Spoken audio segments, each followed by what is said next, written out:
This topic is a little more near and dear to my heart, which you'll see as we move on.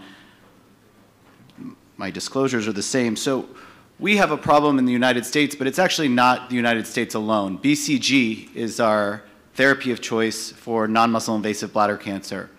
And it's incredibly difficult to make and manufacture, and worldwide there are sequential shortages. This is the current shortage in the United States. We've had 3 in the last 10 years, but worldwide there's other shortages as well. And we've been giving this drug for 50 years without any change. Now, SWOG 1602 was a randomized trial that recently completed in the United States trying to get evaluating different BCG Tokyo strain and seeing whether there's a difference. We'll see what that shows, but it doesn't address the problem of needing alternatives to BCG. So what's the background to this? Well, chemotherapy has been looked at since the late 70s and early 80s. The trials are very old and basically have been, are now more than 30 years old, and none of them showed a benefit against BCG. But I was always taught by medical oncologists that medical oncology also gave single-agent chemotherapies and then stopped in the 1970s, and in the 1980s they started doing combination therapies. So why haven't urologists changed? And there's no good answer to that question.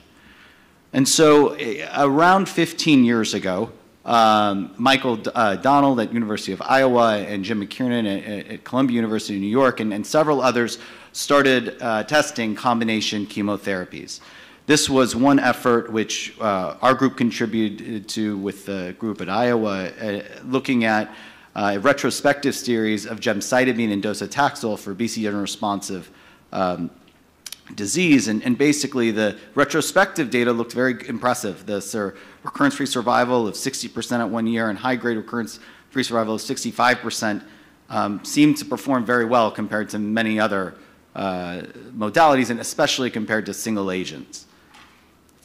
And during the BCG shortages, when we had nothing really to offer our patients, many were starting to use this combination of gemcitabine and docetaxel.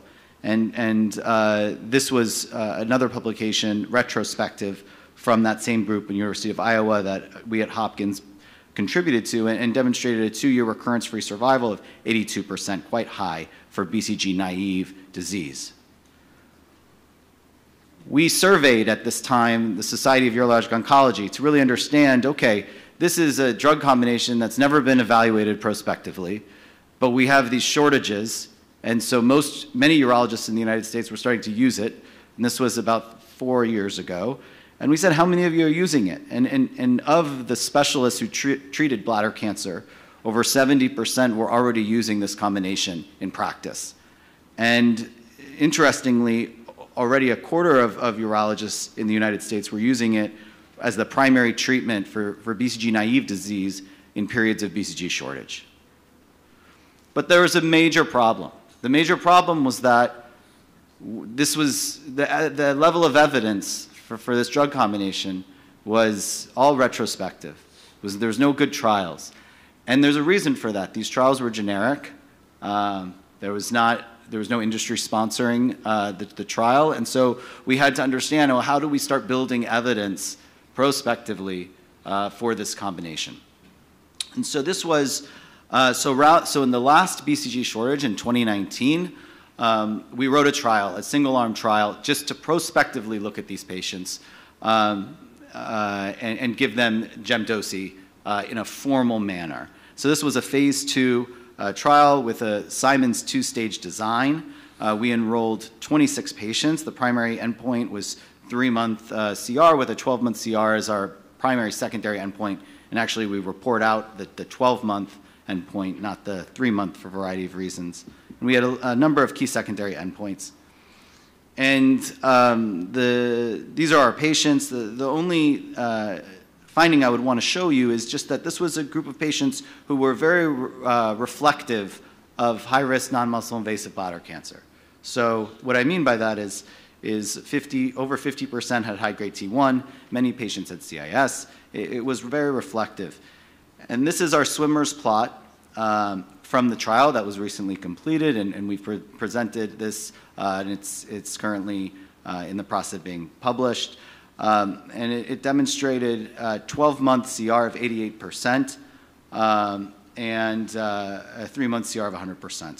So clearly there's rationale for combination chemotherapy, and in this situation it's gemcitabine and docetaxel, but I think that this is just the beginning of a new era of intravesical combination chemotherapy.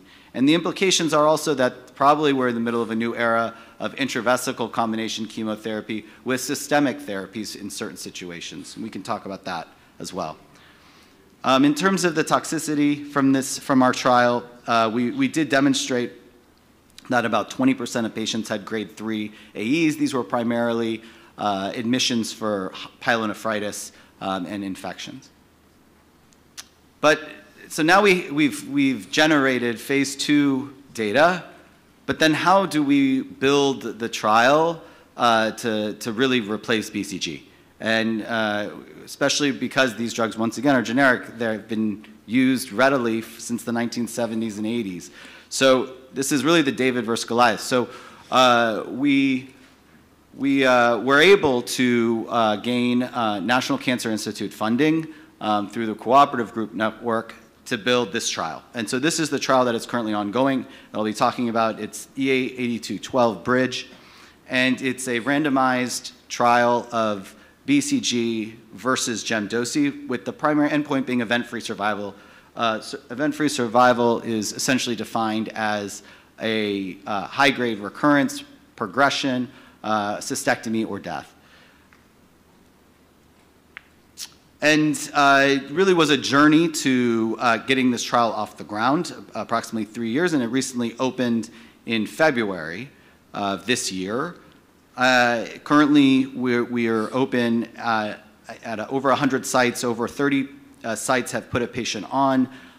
We tried to open in Canada and so far have not been able to. We've tried to open in Ireland, working on that. So we're working on expanding it beyond just the United States. That's a work in progress.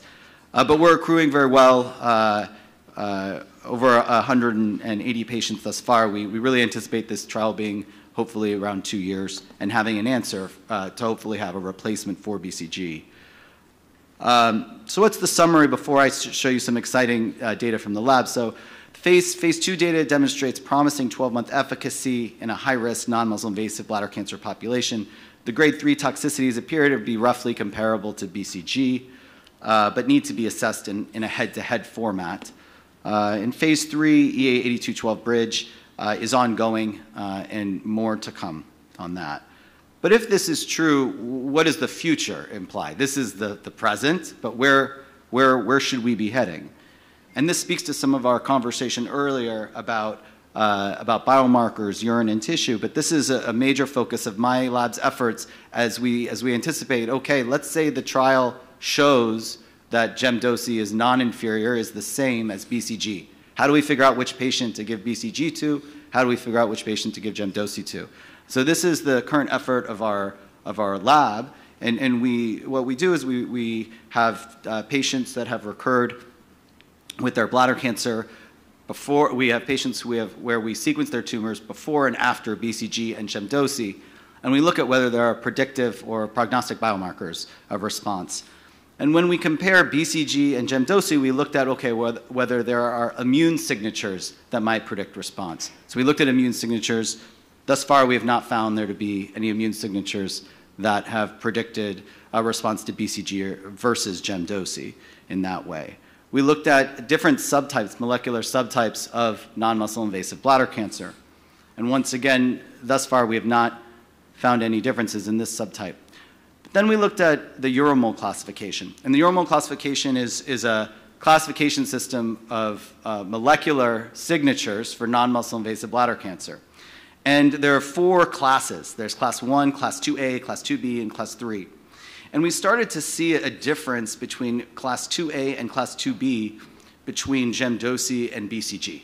And we wanted to understand, well, what was that about? And when we look at the difference between class 2A and class 2B, The real difference is what are called late cell cycle signatures, which are upregulated in class 2A and not in 2B. Now, why is that interesting and why is that important? Well, when we look at what docetaxel does, it's a microtubule inhibitor, and where it starts to act is in the late cell cycle. So to have a potential biomarker that can predict response to gemcitabine with a late cell cycle signature response makes a lot of sense. And this is something we're actively pursuing and looking at. And indeed, in our early findings, we find a major difference in the late cell cycle signature score between responders and non-responders to gemcitabine. We also have found some differences. Here, I'll just skip ahead. We also found some differences in P53 mutations and DNA damage repair between BCG and gemcitabine. And so when we specifically look at these clusters of P53 signatures, we are also finding separation in gemcitabine response.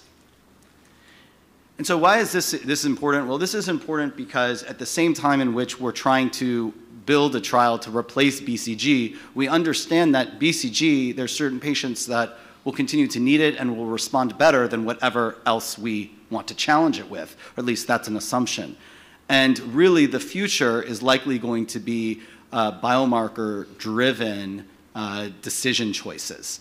And so as we are building out the clinical program, it's very important that as a community, we build out the scientific program and couple them together. And so as a major project within the trial we're building is a translational component to be able to answer not the question at hand, which is can we replace BCG with gemcitabine, but the next question, which is can we triage patients to one or the other. So this is my lab that has worked incredibly hard on the translational aspect, as well as the leadership team from the EA8212 trial, which we've been working on for more than 3 years now and is an ongoing effort. Thank you very much.